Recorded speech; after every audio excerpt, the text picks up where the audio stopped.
একটি আড্ডায় এই সন্ধেবেলা চায়ের দোকানে আড্ডা মারছিলাম। তখন একজন আমাকে একটা ইন্টারভিউ নিয়েছিল। সেই ইন্টারভিউতে আমাকে বলেছিল, আচ্ছা আপনার বয়স কত? আমি বললাম 70 পার। তাহলে 70 পার করে ফেলেছেন, আচ্ছা জীবনে কি করলেন? তখন আমি তাকে বলেছিলাম, এখনো হিসাব করে চলেছি। শেষ এই শেষ 10 বছর তো পুরোটাই বেকার। আচ্ছা আপনি পেনশন তো পান, বেকার হলেন কি করে? আহা, সে তো 36 বছরের পাওনা, এখন ইনস্টলমেন্টে সেটা ওরা আমাকে শোধ করছে। আচ্ছা জীবনের বাকি দিনগুলো কিভাবে আপনি কাটাবেন? কেন বাকি দিনগুলো? আরে ওটা একদিন, 1 মাস, 1 বছরেও কিন্তু শেষ হয়ে যেতে পারে। বাকি দিন বলতে কিন্তু কিছু নেই। কালকেই হয়তো আপনার সঙ্গে আমার আর দেখা নাও হতে পারে, আবার 1 মাস বাদে নাও দেখা হতে পারে, আবার 1 বছরও বাদেও দেখা না হতে পারে। অর্থাৎ আমি তো পৃথিবীতে নাও থাকতে পারি। সুতরাং বাকি দিনগুলো বলে কিছু নেই। তবে যে কটা দিন আছে তার কিছুটা মুক্ত বিহঙ্গের মতন আমি কাটাতে চাই, আর কিছুটা জেলখানায় কাটাতে চাই। একথা শুনে তিনি বললেন, জেলখানা? আচ্ছা জেলখানা মানে কি? তখন তাকে আমাকে বলতে হলো, দেখুন ইচ্ছে মতো ঘুরে বেড়াবো মুক্ত বিহঙ্গের মতো, কিন্তু হাঁটুর ব্যথা, কোমরের ব্যথা, বুকের ধুকপুকুনি এসব নিয়েই আমাকে চলতে হবে। আর বাকিটা বাড়িতে নিয়মের বাঁধনে জেলখানার মতো। চায়ে নো চিনি, মাটন একদম নয়, ঝাল তেল মশলা, ঝাল তেল মশলা একদম নয়, এই ইত্যাদি ইত্যাদি। বুঝতে পারছেন নিশ্চয়ই? বাড়ি বউ। আচ্ছা আপনি কি বই টই পড়েন না? দেখুন যা পড়ার পড়ে নিয়েছি ওই 30 বছর পর্যন্ত, তারপরে অফিসের কাজকর্মের নিয়ম মাথার মধ্যে সব ঢুকিয়ে ঢুকিয়ে মাথাটা একেবারে নিরেট হয়ে গেছে, একেবারে একটা গ্রানাইট পাথর হয়ে গেছে। সাহিত্য গল্প সেখানে আর ঢুকতে চায় না। ও আচ্ছা আচ্ছা, বুঝতে পেরেছি। আচ্ছা আপনি সিনেমা দেখেন? হ্যাঁ আগে দেখতাম, আগে খুব সিনেমা দেখতাম। আমার প্রিয় আর্টিস্ট ছিল ভানু বন্দ্যোপাধ্যায়, আমার প্রিয় আর্টিস্ট ছিল জহর রায়, তুলসী চক্রবর্তী, রবি ঘোষ। এরা হচ্ছেন আমার আদর্শ। এদের সিনেমা আমি খুব দেখতাম। ও তাই নাকি? তা এখন দেখেন না? না, এখন আর দেখি টেকি না। কেন দেখেন না? দেখুন সত্যি কথা বলবো একটা, এখন কিছু ছবির এই আঁতলামি আমি আর বুঝতে পারি না, কিছু ছবির লাফালাফি বুঝতে পারি না, অকারণে ন্যাকামি লাফালাফি এগুলো আর ঠিক সহ্য হয় না। ও আচ্ছা আচ্ছা, তা আপনি টিভি দেখেন? দেখি, টিভি দেখি, এই ক্রিকেট খেলা, ফুটবল খেলা এগুলো হলে একটু একটু দেখতে যদি সুযোগ পাই। আমি আসলে মোহনবাগানে ছিলাম কি না, আমি কিন্তু এদেশি অর্থাৎ বাঙাল নয়, এদেশি লোক। এই মোহনবাগানে ছিলাম, তাই একসময় ঘোড়ার লাথি, পুলিশের লাঠি খেয়েও মাঠে ঢুকেছি। এখনও টিভিতে যদি খেলা দেখি, অবশ্য রিমোট যদি হাতে পাই, কারণ রিমোট হাতাটা ভাগ্যের ব্যাপার, রিমোটটা হাতে পাওয়া। কারণ সন্ধ্যের 12টার একচ্ছত্র অধিপতি, অর্থাৎ অধিপতি কথাটার স্ত্রীলিঙ্গে কি হবে সেটা আমি ঠিক জানি না, ওই একজনই, তিনি হচ্ছেন আমার স্ত্রী। সন্ধ্যা থেকে ওইসব কুচুক্রি কাণ্ড, পরাকিয়া কাণ্ড, এসব সিরিয়াল দেখে দেখে দেখে দেখে মাথাটা একেবারে ঝিমঝিম করে আমার। আরে কী করে যে দেখে এরা বুঝতে পারি না আমি। আবার ব্যাকগ্রাউন্ড মিউজিক সেটা তো আরও বেশি ভয়াবহ। সিরিয়াল চলছে, তার পেছনে ব্যাকগ্রাউন্ডে মিউজিকও চলছে। আমি একসময় নাটক করতাম, এখন টুকটাক করি। আমরা কিন্তু নাটকের মাঝে একটা অ্যাপ্রোপ্রিয়েট মিউজিক, কোনো কোনো সময় গান হলে গানের পেছনে মিউজিক থাকে, কিন্তু নাটকের ডায়লগ চলছে, ডায়লগের মধ্যে মিউজিক, এটা কীরকম গ্যাপে গ্যাপে মিউজিক, সিচুয়েশন অনুযায়ী, এটাই আমরা জানতাম। কিন্তু এখন কন্টিনিউয়াস সিরিয়াল চলছে, ব্যাকগ্রাউন্ডে কন্টিনিউয়াস মিউজিক চলছে। কোনটা শুনবো, ডায়লগ শুনবো না মিউজিক শুনবো বলুন এবার? এই হচ্ছে ব্যাপার। আর সংবাদ সংবাদ শুনতে গেলে তো খুব মুশকিল, একদম শুধু ঝগড়াঝাঁটি, চিৎকার চেঁচামেচি, এ ওকে গালাগাল দিচ্ছে, ও ওকে গালাগাল দিচ্ছে, অসহ্য ব্যাপার। সুতরাং ওটা আমি ছেড়েই দিয়েছি, বন্ধ। এই তো টিভি না পেয়ে এবার পুরো টি-20 বিশ্বকাপটা মোবাইলে দেখলাম, 6 ফুট লম্বাকে 6 ইঞ্চিতে দেখলাম। সুতরাং বুঝতেই পারছেন। আচ্ছা আপনার বেটার হাফ মানে আপনার স্ত্রী, তার সঙ্গে আপনার সম্পর্ক কেমন? যদি এটা পার্সোনাল প্রশ্ন জিজ্ঞেস করছি, আপনার সম্পর্ক কেমন?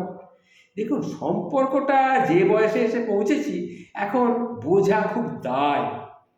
সারাদিন সকাল থেকে আরম্ভ করে খালি পুজোই দিচ্ছে, আর কখনো কখনো আবার বলছে মাঝে মাঝে, ও হাড়ে একেবারে কালি ধরিয়ে দিল, এরকম ডায়ালগও ঝাড়ছে।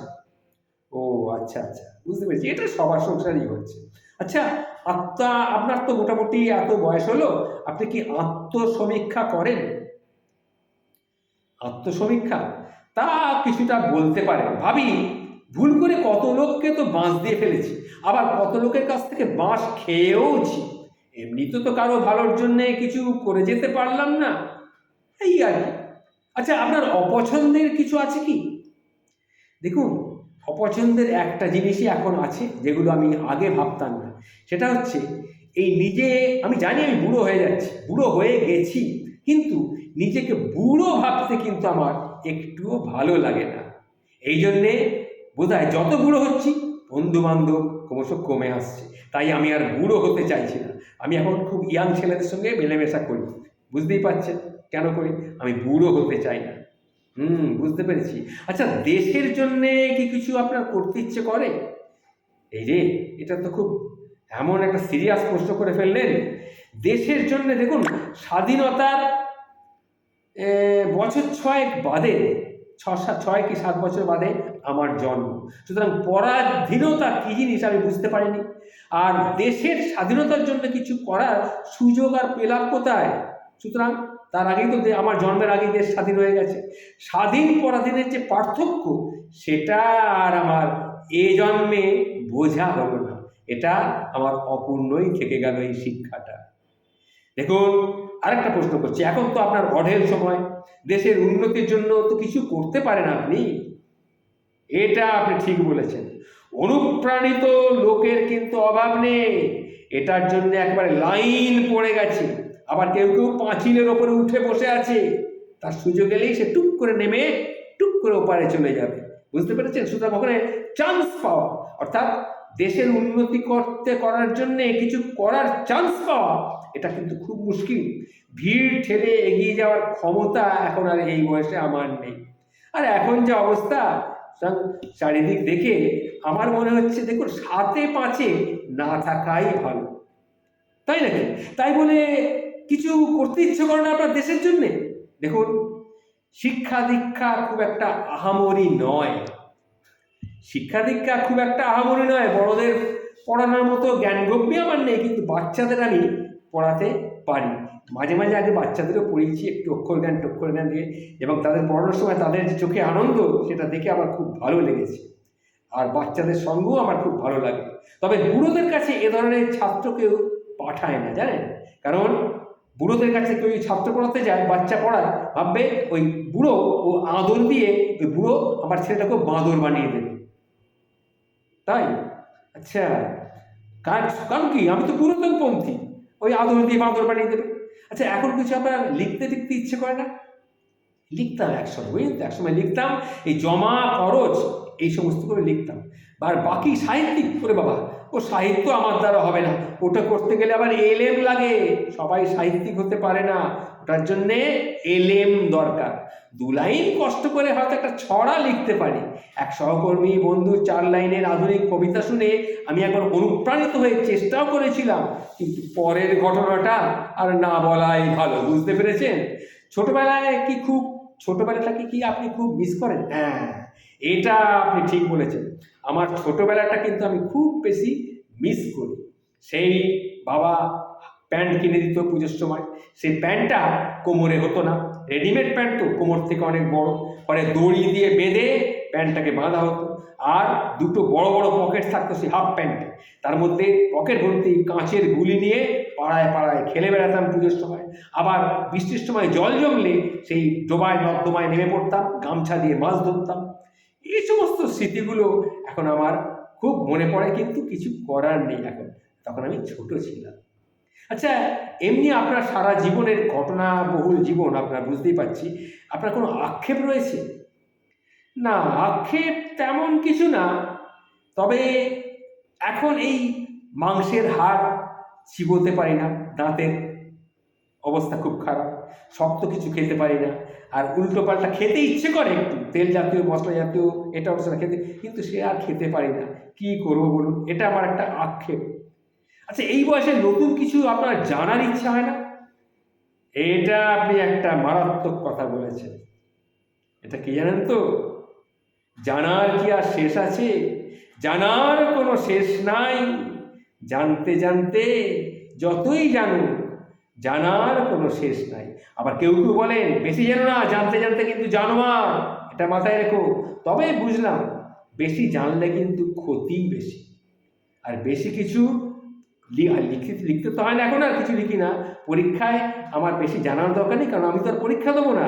তাই জানতে ইচ্ছে করে, কিন্তু আর দেখলে জানি, এই অবস্থা। তাই জানার ইচ্ছা শেষ নাই, কিন্তু জানার ইচ্ছা বৃথা তাই। এই বলে আমি আমার আজকের বক্তব্যটা শেষ করছি। আশা করি আপনারা সবাই বুঝতে পারলেন আমার ইন্টারভিউটা কীরকম হয়েছে।